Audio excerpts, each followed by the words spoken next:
Pai querido, obrigado pelo teu poder, obrigado pelo teu nome, obrigado porque tu te tornaste como nós. O teu filho veio à terra e nasceu como um bebé e pôde falar a tantos. E nós agora podemos ouvir aquilo que Jesus disse. Pai, obrigado pela vida de Jesus, em nome do teu filho. Amém. Hoje vamos falar sobre uma história que é um pouco conhecida, eu penso que deve ser conhecida da maior parte de nós. A última vez que eu falei, o meu sobrinho Duarte estava a ouvir, ele fez um teatro, mas desta vez eu não vou pedir para ele fazer nenhum teatro. A história que eu hoje vou falar foi uma parábola de Jesus. Como os irmãos sabem, Jesus, no Natal nós celebramos o facto de ele se ter tornado um bebé. Ele tornou-se como um de nós. Ele era aquilo que nós dizemos 100% homem e 100% Deus. É uma forma, claro que esta expressão não está na Bíblia, mas é uma expressão que nós arranjamos para perceber que Jesus realmente ele era um ser humano como o irmão Farinha é um ser humano, como o irmão António é um ser humano, mas ao mesmo tempo ele era Deus. E como homem, ele nasceu, cresceu, teve fome, ficou cansado, chorou. Ele provavelmente teve que perguntar ao seu pai José, ao seu pai terreno e à sua mãe o que era aquilo. Ou seja, ele não nasceu logo a fazer milagres e a falar com as pessoas. Não, ele era realmente um ser humano como nós, uma pessoa como nós. De certeza que caiu a correr, de certeza que gostava do colo da mãe, de certeza que chorava, porque ele esvaziou-se e ele tornou-se exatamente como nós. Mas por outro lado, ele também era e é o Filho de Deus. E como Filho de Deus, ele conhecia bem o seu Pai. Então, ele contou-nos uma história para nos contar acerca de quem é este Pai. E é esta história que nós vamos ouvir falar. Quero convidar os irmãos e as pessoas lá de casa para abrirmos em Lucas, no capítulo 15.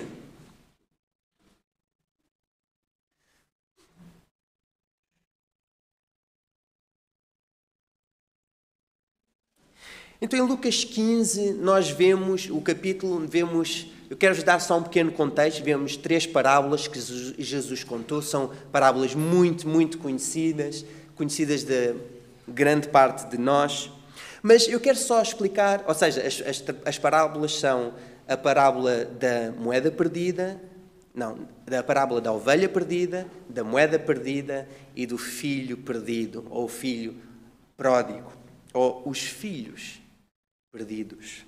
Isso já vamos ver aqui à frente. Então, por que é que Jesus contou estas histórias? E nós podemos ver que há um padrão aqui nas histórias. Então, o início do capítulo fala acerca disto. Fala porque era uma altura em que Jesus andava a conviver com pecadores, com as pessoas mais desprezíveis da sociedade, com prostitutas, com cobradores de impostos, pessoas de má fama, e Jesus andava a conviver com eles, ia comer à casa deles, as vidas destas pessoas eram transformadas e ele relacionava-se com estas pessoas. E então os fariseus da altura, ou os religiosos, nós podemos dizer, começaram a criticá-lo. E então foi neste contexto que Jesus começou e contou estas histórias. Esta parábola, portanto, é uma resposta a esta crítica dos fariseus. Vamos então começar a ler esta história, no versículo 11 ao versículo 13. E diz assim: E prosseguiu: Um certo homem tinha 2 filhos. O mais novo pediu ao pai: Pai, dá-me parte da herança que me pertence. E o pai repartiu os bens pelos 2 filhos. Poucos dias depois, o mais novo reuniu tudo o que era dele e partiu para uma terra muito distante. Então Jesus começa a contar esta história acerca de um homem que tinha 2 filhos. Nós vemos lá mais para a frente que este homem provavelmente era rico, tinha posses. Porquê? Tinha servos, tinha servos ao seu dispor, tinha campos. Nós também vemos isto na história e até vemos que ele, ao dividir as posses, o filho mais novo passou bastante tempo numa terra fora. Portanto, realmente era um homem rico. Era um homem que nós hoje em dia chamaríamos de classe média alta ou classe alta. Tinha, portanto, propriedades, terrenos, empregados, posses, com certeza, e alguns negócios. E, de repente, Jesus diz que o mais novo pediu ao pai: Pai, dá-me parte da herança que me pertence.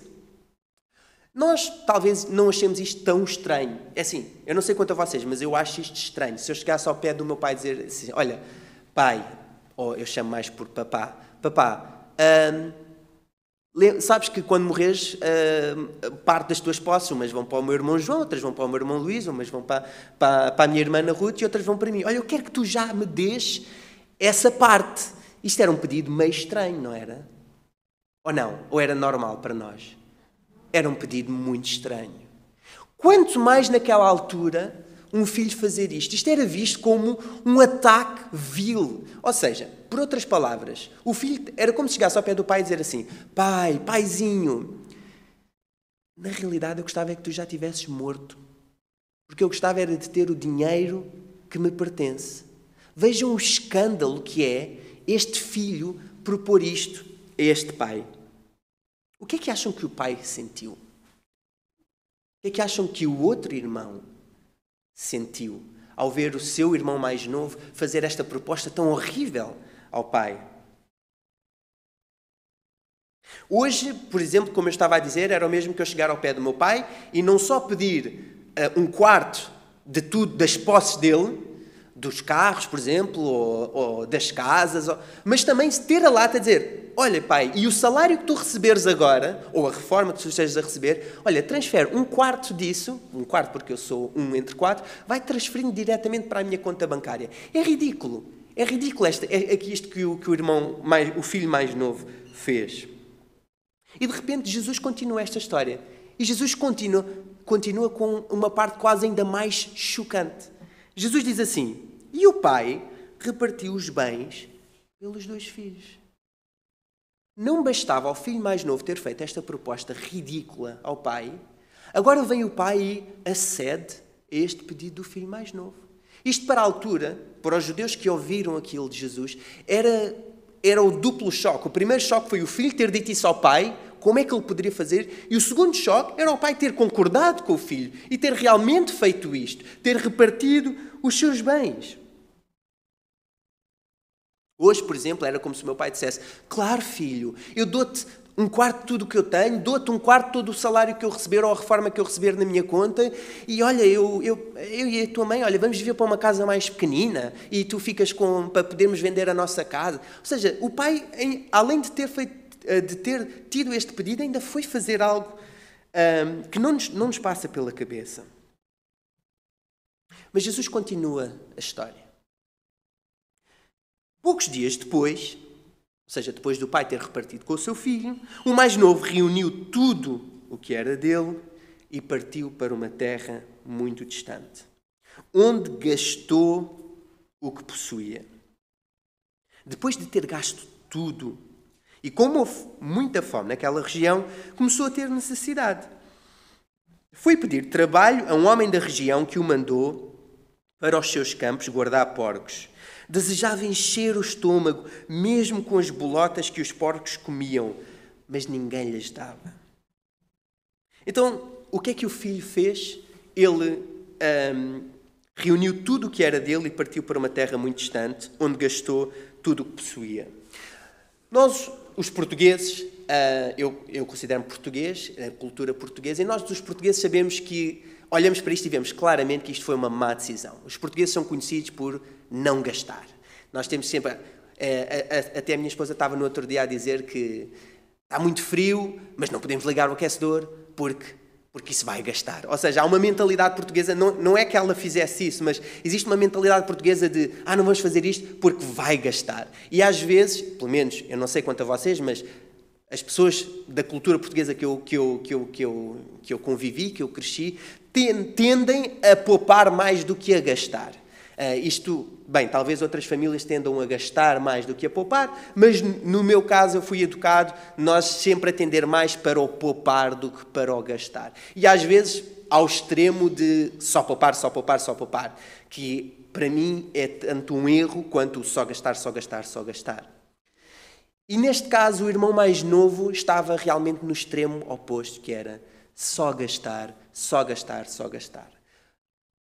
Há virtude em poder receber e usar os dons que nós temos, usar o dinheiro que nós temos para nosso conforto, para nosso gozo. A Bíblia fala disso, que nós devemos aproveitar, devemos ficar satisfeitos com o comer, apreciar os dias.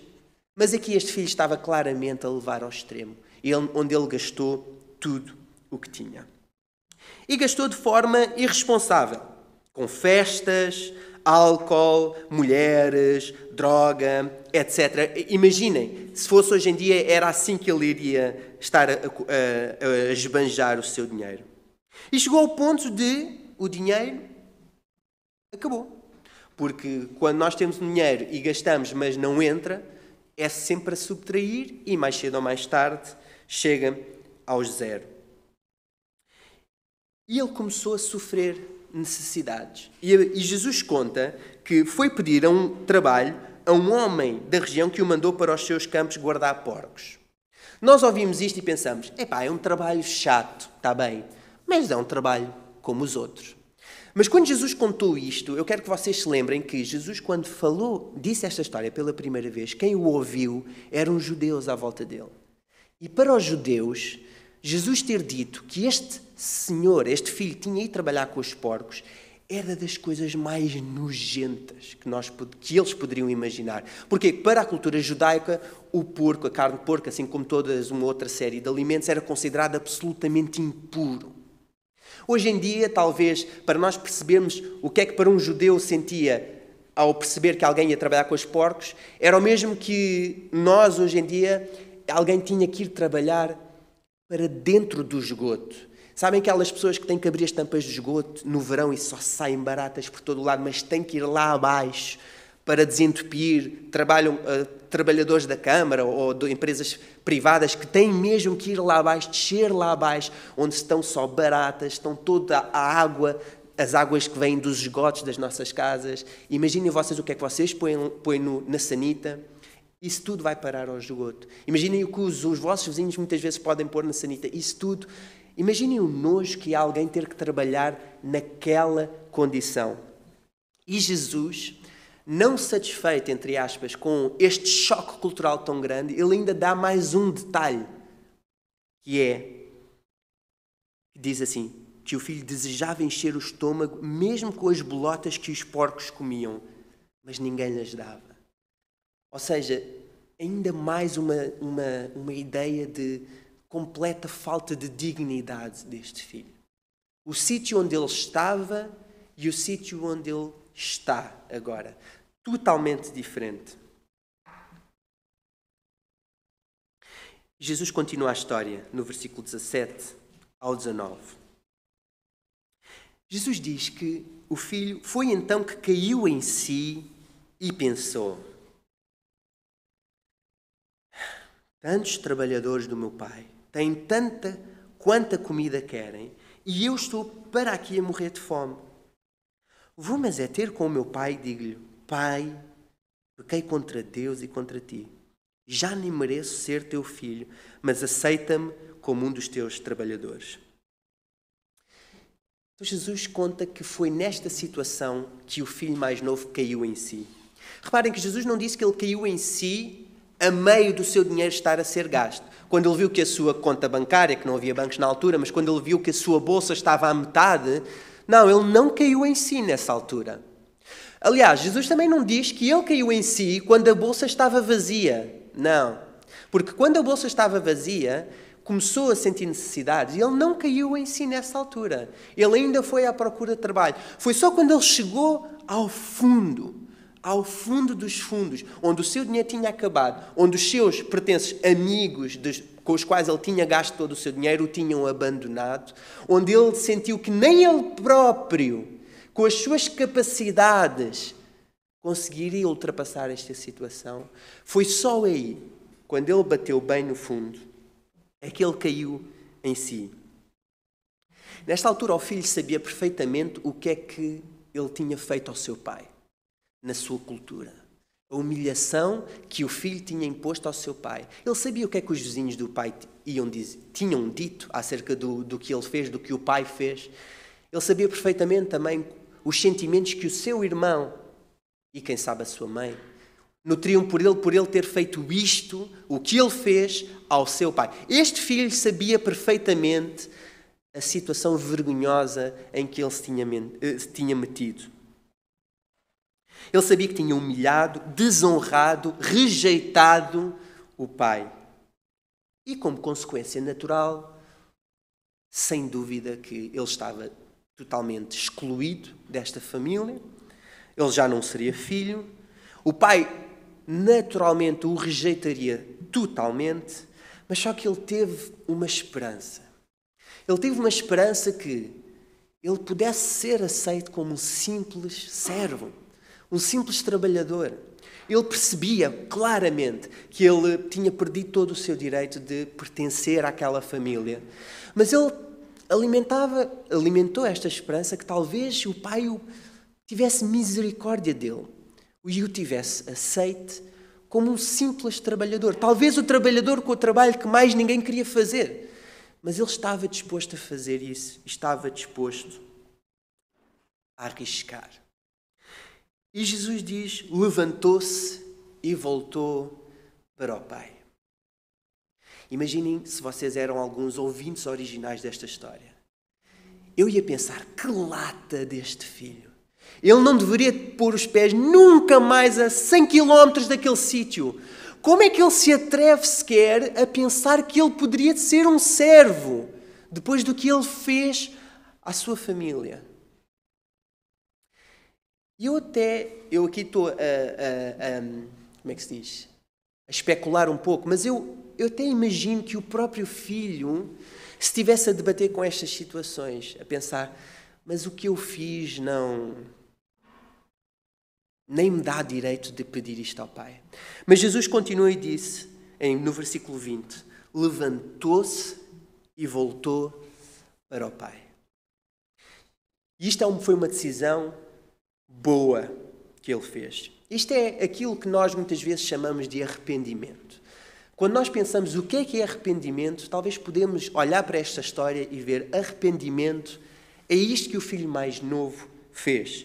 Ele mudou de pensamento, ele mudou de atitude, ele mudou de comportamento.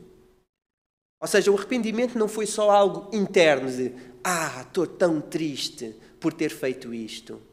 Não, foi estou triste por ter feito isto, não o vou fazer mais e vou arrepiar caminho e voltar para trás. Isto é um arrependimento bíblico. É um arrependimento que acompanha o sentimento à ação. E foi isto que o filho mais novo fez. E também vemos que ele estava disponível para arcar com as consequências dos seus atos. Isto também é algo que faz parte do arrependimento na nossa vida. Quando tu estás realmente arrependido, então tu sabes que tu fizeste algo de mal. Então tu estás disponível para arcar com as consequências do mal que fizeste. Sejam elas quais forem.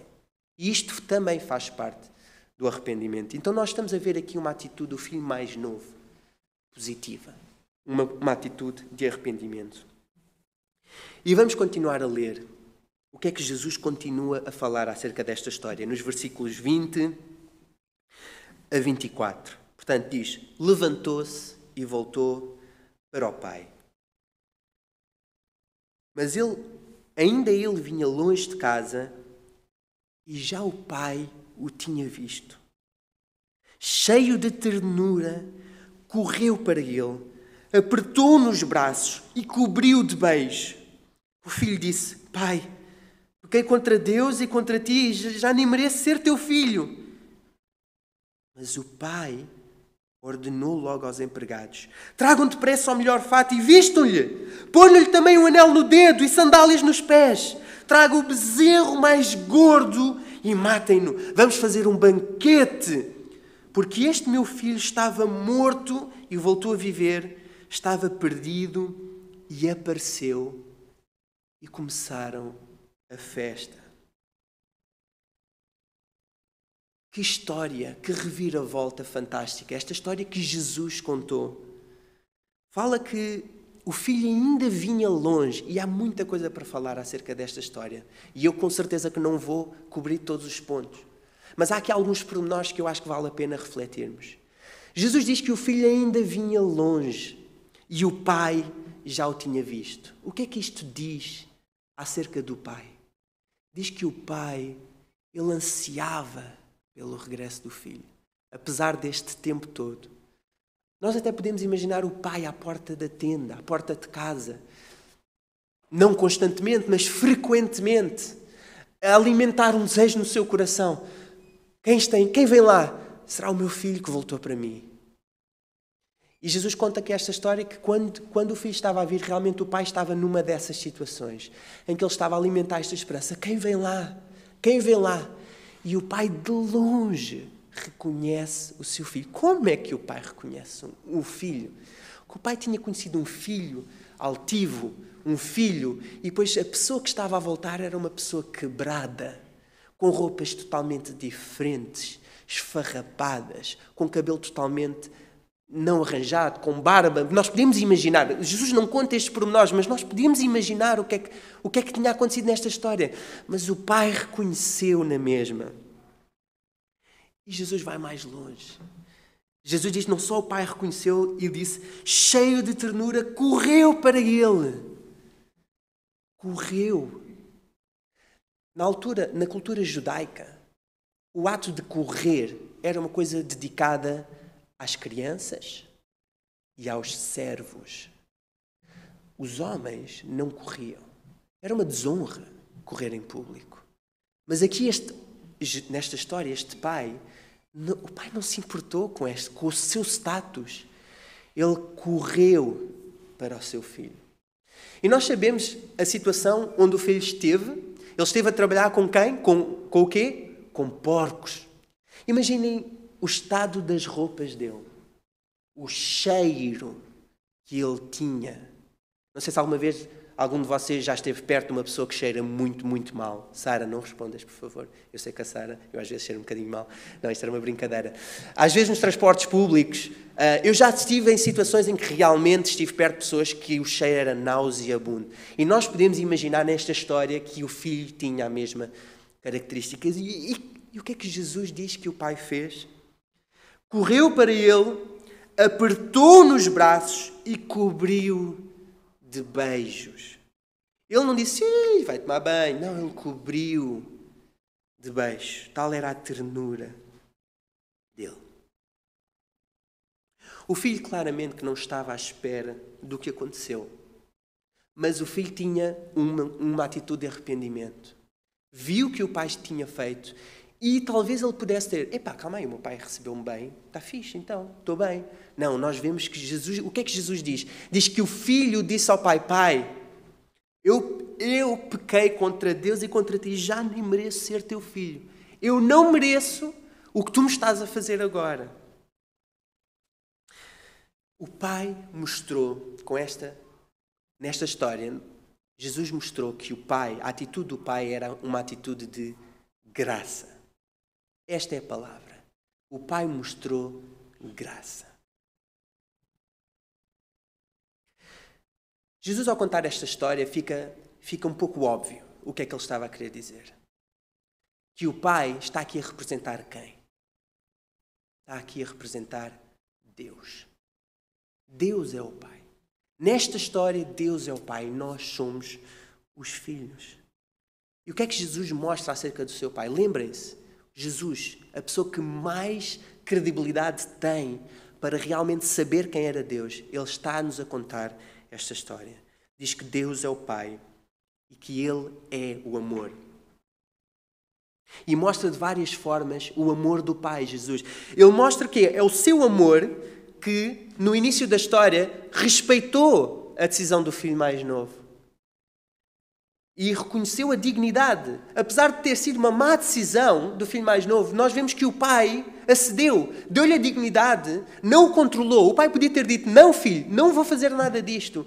Mas esta atitude revela também um amor, que é o pai reconheceu dignidade no filho e aceitou e permitiu.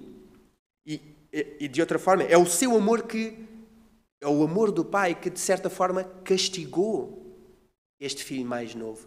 Não com castigos, mas deixou que as decisões do filho mais novo, as decisões autónomas do filho mais novo, levassem às suas consequências. Isto às vezes também é uma forma de expressarmos amor. Nós, como pais terrenos, se nós nunca deixamos os nossos filhos errarem, nós não os estamos a amar, porque, claro que há erros que nós não devemos deixar os nossos filhos fazer, mas nós estamos aqui, a nossa função não é ser os comandantes dos nossos filhos.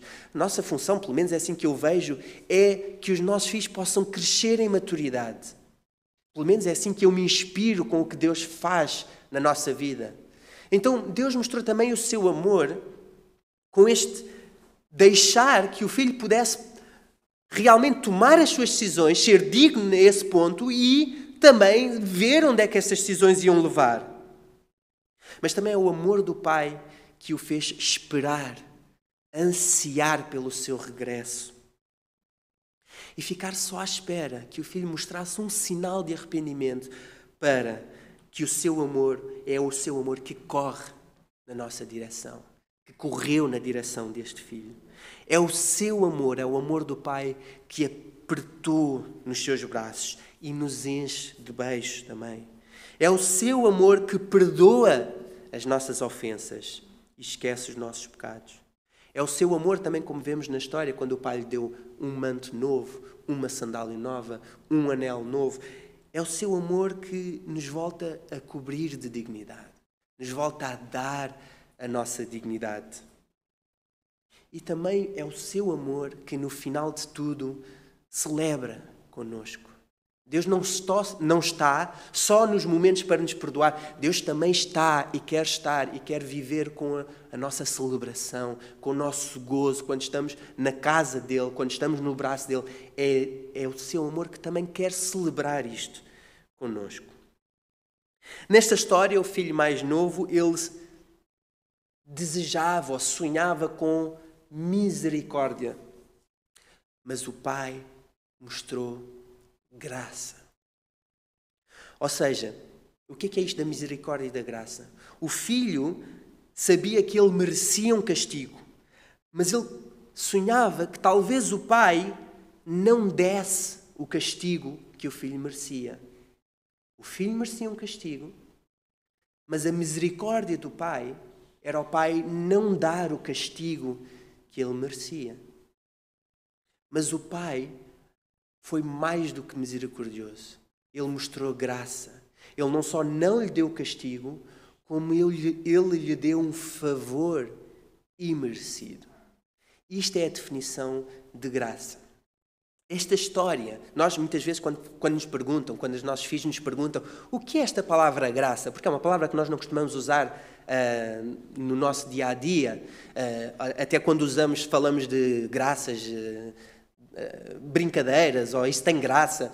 Mas aqui, o sentido bíblico de graça, não há sítio melhor, na meu ver, para perceber o conceito de graça como esta história. Aquilo que o pai fez pelo filho mais novo é graça. Foi este favor totalmente imerecido que o filho recebeu. E ele não fez, e Deus faz isto nas nossas vidas também. Ele mostra esta graça por nós. Antes que nós tivéssemos feito algo para Deus, quando nós ainda éramos pecadores, não é pelo mérito que nós temos, mas sim pelo que Deus faz. Deus mostrou a graça. O apóstolo Paulo fala disto no livro de Efésios, no capítulo 2. Não precisam de abrir, eu vou ler. Versículos 4 a 8 diz: Mas Deus é rico em misericórdia, mostrou por nós um grande amor. Estando nós mortos por causa dos nossos delitos, Ele deu-nos a vida juntamente com Cristo. É pela sua graça que estão salvos. Porque é pela graça que estão salvos, mediante a fé. E isto não é mérito vosso, é dom de Deus. Jesus mostrou que Deus é um Deus de amor. É um Deus de graça. E que nós somos os seus filhos. Será que o pai, nós vemos nesta história o pai a deixar de amar o seu filho mais novo? O filho que o desonrou, que o humilhou? Não. Uma forma também de nós descrevermos a graça é na seguinte frase: não há nada que tu possas fazer para Deus que faça com que Deus te ame menos. Tu acreditas nisto? Que não há nada que tu possas fazer que faça com que Deus te ame menos, que diminua o amor de Deus para ti. Mas o reverso também é verdade. Que não há nada que tu possas fazer para Deus te amar mais.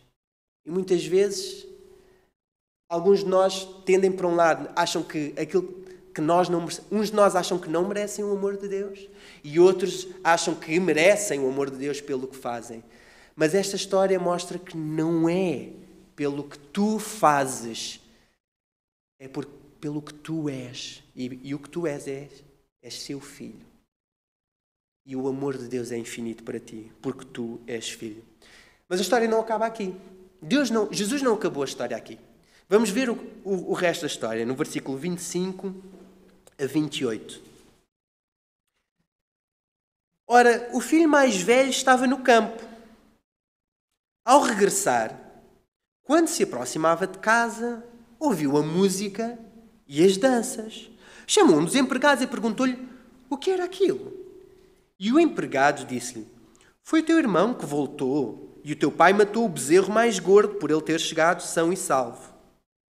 Ao ouvir isto, ficou zangado e nem queria entrar. E nós podemos agora ver que Jesus foca do irmão mais novo, agora vem aqui para o irmão mais velho. E o que é que nós vemos do texto? O filho mais velho estava aonde? No campo. A fazer o quê? A trabalhar. A servir. A servir quem? O seu pai. É uma atitude diferente do que a do filho mais novo, não é? O filho mais novo foi gastar as posses do pai. O filho mais velho manteve-se a trabalhar para o pai estes anos todos. E ao regressar, ouviu a música e as danças. Imaginem o que é que o filho mais velho poderia ter sentido. Uma festa. Ninguém me convidou. Por que é que ninguém me convidou para esta festa? O filho mais velho também, o irmão mais velho, ele não assistiu ao que tinha acontecido ao irmão mais novo. Ele não tinha assistido ao sentimento de arrependimento do irmão mais novo. Para nós, que lemos a história, nós sabemos o que é que aconteceu. O irmão estava arrependido. Foi o pai que mostrou graça. O irmão mais velho, nesta situação, ele não tinha esta informação. Agora imaginem o que é que lhe terá a passar pela cabeça. Então agora vem o meu irmão mais novo e está a ver uma grande festa. Está tudo doido, ok? Então ninguém sabe que ele desonrou o nome da nossa família, humilhou as noites que a minha mãe chorou por causa deste meu irmão e agora dá uma festa. Imaginem os sentimentos. Imaginem o que é que vocês sentiriam como irmãos mais velhos. Para mais, ele até podia pensar: calma aí, este empregado acabou de me dizer que o pai matou o bezerro mais gordo. Mas este filho, ele já tinha metade de tudo. O filho mais velho podia ter pensado o seguinte, pensem lá: se este meu irmão já recebeu metade de tudo o que era, tudo o que resta é de quem? É meu. E agora está o pai a usar da minha herança para fazer uma festa para o filho, para o meu irmão mais novo. Está tudo doido outra vez? Imaginem os sentimentos que este filho mais velho poderia ter. Vamos continuar a ler. Ele diz: ao ouvir isto ficou zangado e nem queria entrar. O pai saiu para o convencer. Mas ele respondeu: sirvo-te há tantos anos, sem nunca ter desobedecido às tuas ordens, e não me deste sequer um cabrito para fazer uma festa com os meus amigos. Vem agora este teu filho, que desperdiçou o teu dinheiro com prostitutas, e mataste logo o bezerro mais gordo. Meu filho, respondeu-lhe, tu estás sempre comigo, e tudo o que eu tenho é teu. Mas era preciso fazermos uma festa e alegrarmos-nos, porque o teu irmão estava morto e voltou a viver, estava perdido e reapareceu. É interessante nós analisarmos as palavras que saem da boca do irmão mais velho. Eu penso que não foram palavras ao acaso.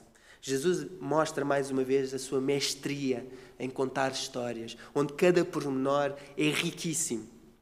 Que palavras é que o irmão mais velho usou? Ele diz isto: sirvo-te há tantos anos, sem nunca ter desobedecido às tuas ordens. Ou seja, que atitude é que este irmão mais velho se tem?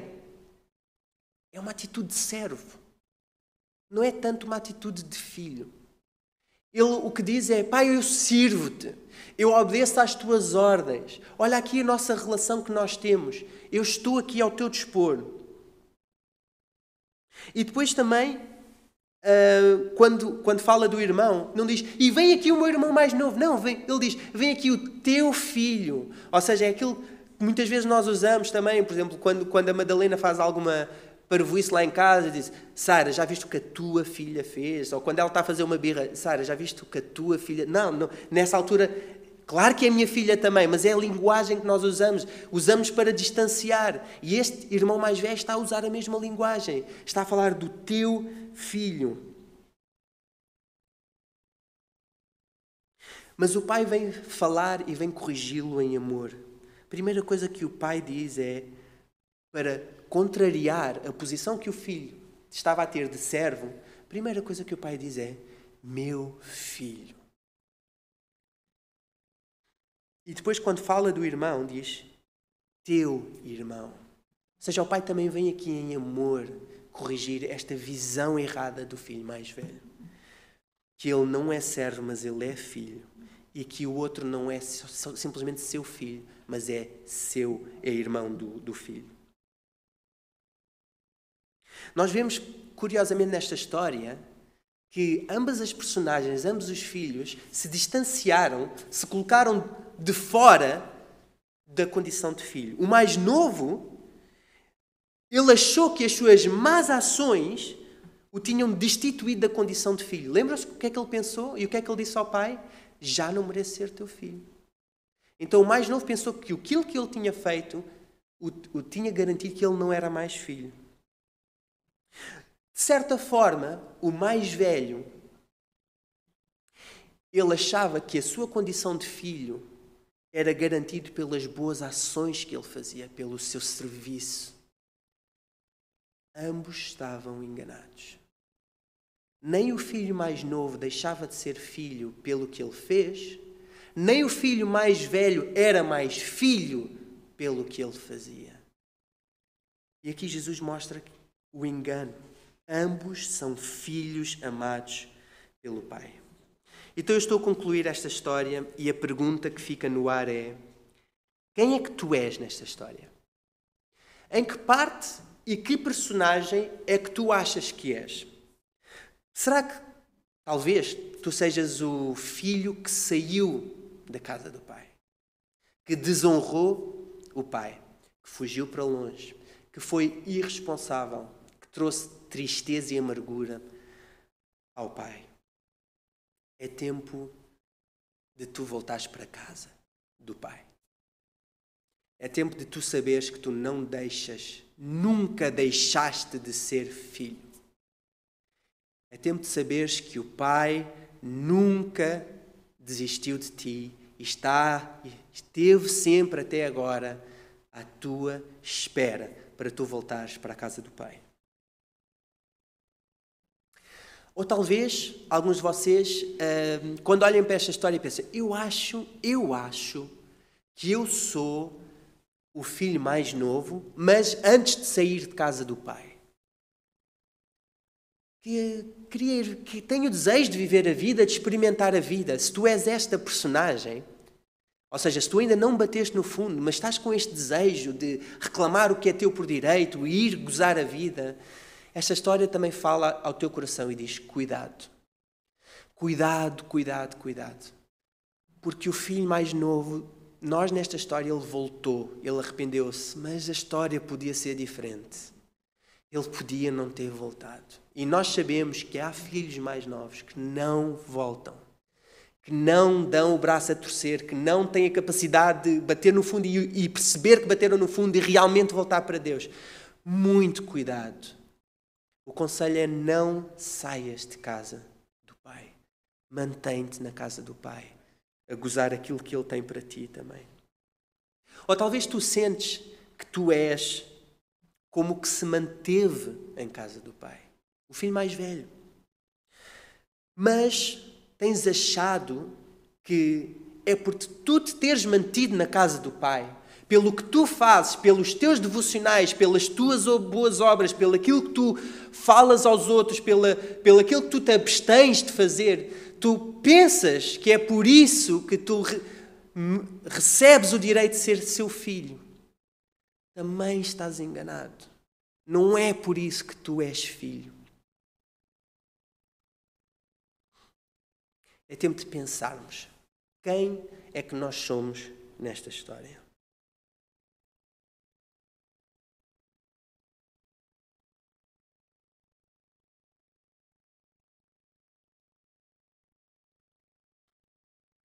Esta história tem uma personagem principal. Quem é a personagem principal desta história? É o Pai. É o Pai, sem dúvida. O Pai é o centro desta história. O Pai amoroso está no centro. É a maravilha, é o centro da história. O Pai saiu de casa por ambos os filhos. Lembram-se desse pormenor? No primeiro filho, ele correu para o filho. No segundo filho, que se recusou a entrar na casa do Pai, Jesus diz que o Pai saiu e foi ter com ele. Este é o nosso Pai. Este é o nosso Deus. É o Pai que sai e vai à nossa procura, independentemente de quem nós somos e a nossa situação. E para concluir, eu acho interessante que Jesus tenha parado a história aqui. Todas as histórias eventualmente tinham que acabar, certo? Jesus podia ter dado mais um ou outro pormenor, mas o que é importante que ele não diz aqui, para mim? Para mim, o que ele não diz aqui é importante é o que é que o filho mais velho fez. Ficamos sem saber. Será que o filho mais velho desenvolveu o seu sentimento de revolta e mandou a toalha ao chão, como nós dizemos, e disse: não quero mais, basta com isto. Este pai não me respeita também, não tem aquilo que eu queria sair. Ou será que o filho mais velho abraçou o pai e disse: tens razão, pai. Obrigado por tu seres meu pai. E obrigado também por seres pai do meu irmão. Jesus não continua a história. E, para mim, é um claro desafio aos ouvintes. Era um desafio aos fariseus que o estavam a ouvir. Lembram-se no início como é que eu contei? Porquê é que Jesus contou esta história? Porque os fariseus estavam zangados porque Jesus andava com os pecadores. Então aqui Jesus está a deixar a bola nas mãos dos seus ouvintes originais. E eu penso que ele também deixa a bola nas nossas mãos. Fica o desafio para ti.